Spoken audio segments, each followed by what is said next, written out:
If you see through everything and beauty emerges, I will be free.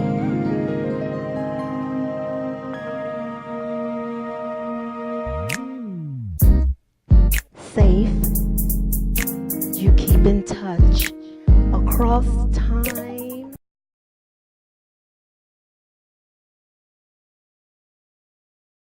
Hey y'all, it's me, Linda, and your treasure, coming to you today from my kitchen book nook. So yeah, I just wanted to come and check in and say hi. It's been a week or so, and you know that I try to squeeze in as much activity and different things throughout the week, but I love checking in on YouTube because I just love YouTube. I love the YouTube community, and so I'm checking in to say, yeah. Hey y'all. All right, so I wanted to talk about a couple of things. And the first thing that I wanted to talk about was, I don't know, I thought I wanted to talk about being okay with being okay with where life has brought you and where life is bringing you, and where life is taking you. I think that's what I could like categorize my thoughts as, but they really have to do with when you know that you are not popular, when you know it, that you're not popular, and when you know the reason why you're not popular, um, and with a certain group, I should say, possibly with a group that has a lot of social influence, a group that is listened to, that is heard. Um, how do you handle that? How do you handle being the unpopular person in the group or in the room? Um, I don't know. Let's talk about that for a little bit. So, and if I'm looking out the window to try to get my thoughts on it together. So I'm not looking at any cue cards or anything. I'm sitting where there's a big window and I can see the trees and it's the beautiful fall colors. So it's just kind of helping me to grasp my thoughts. So that's a little tangent, but you know what? You just have to come to grips. All of us, we have to come to grips with everyone is not going to like you.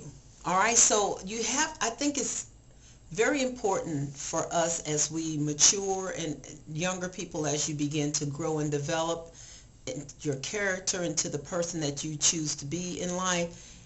You're going to have to come to the realization that everybody is not going to like you, and particularly when you take a stand for things that you believe in, a stand that is unpopular, that is not celebrated, or that goes against the common grain of society or of a group that, you know, maybe you want to belong in, you want to fit in with, or whatever.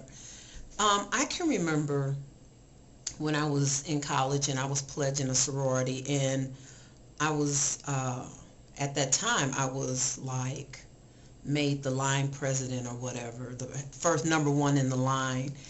And, you know, we were, and I don't know if I should talk about this. I won't go into too much detail, but I will say in general terms, we were being coached to be a unified group. But the way that the coaching was happening was sort of tearing us down psychologically and emotionally, so that we did not accomplish being a unified group.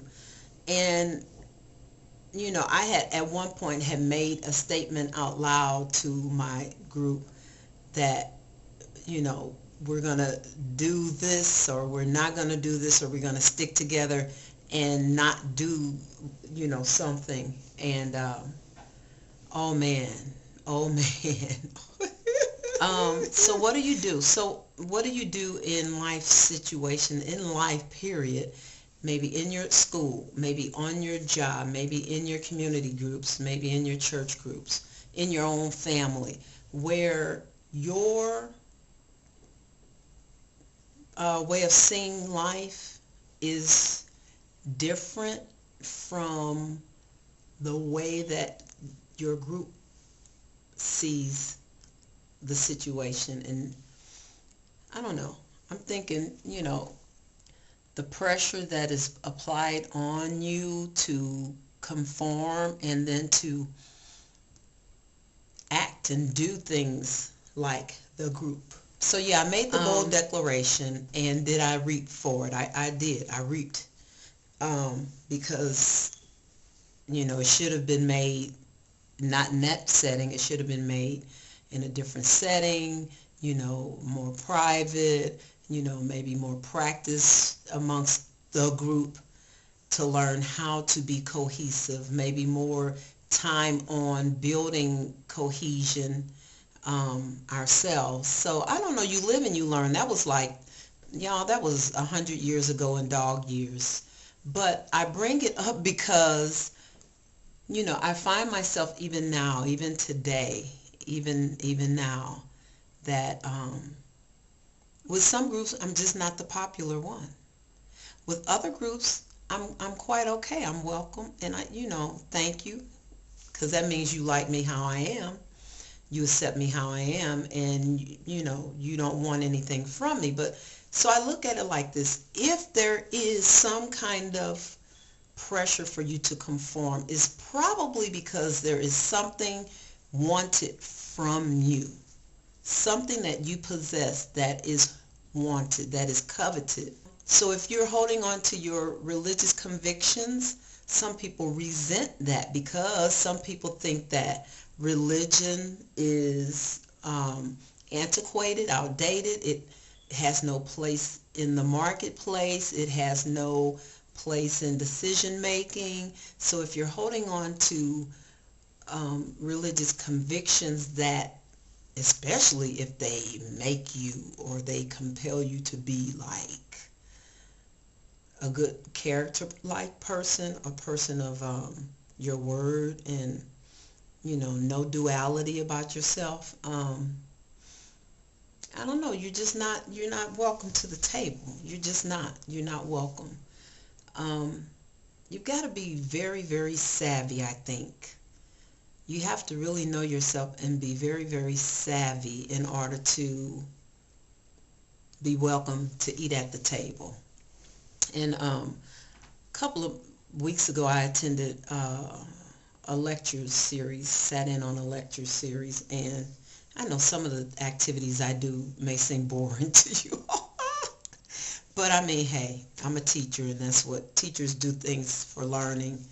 And I mean, we have fun too, but I mean, some of the stuff is kind of boring. But anyway, so I sat in on this lecture series, and a comment was made: if you're not invited to the table, you are on the table.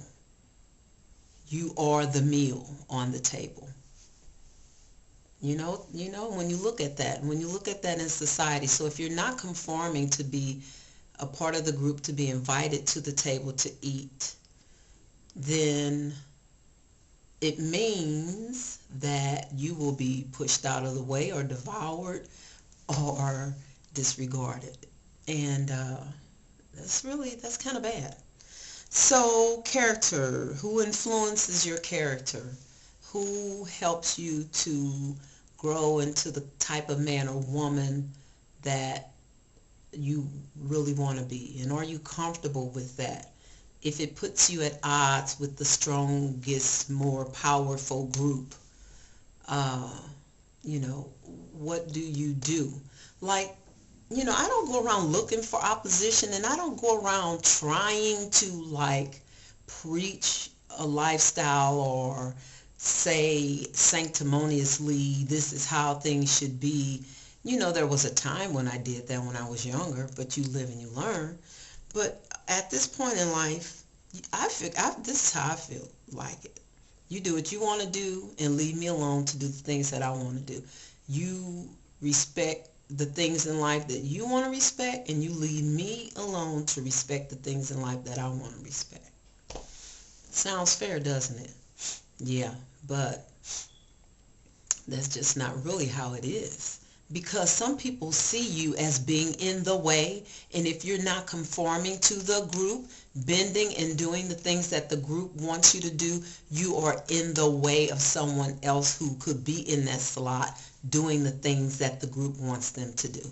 You're seen as a waste, and you're seen as something that needs to be discarded and gotten rid of.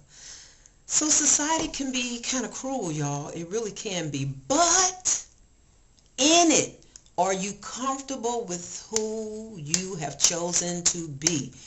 Are you strong enough to hold on to the convictions that you have? Are you brave enough to go it solo sometimes and to just not be liked because you are you? And it's not easy, and it's not pretty, but I believe that God's protection is real. I believe that God's word is alive. For stopping by to check out my video, and I really appreciate all the referrals that I'm getting, not office referrals for bad behavior, but my video is being shared. My videos are being shared.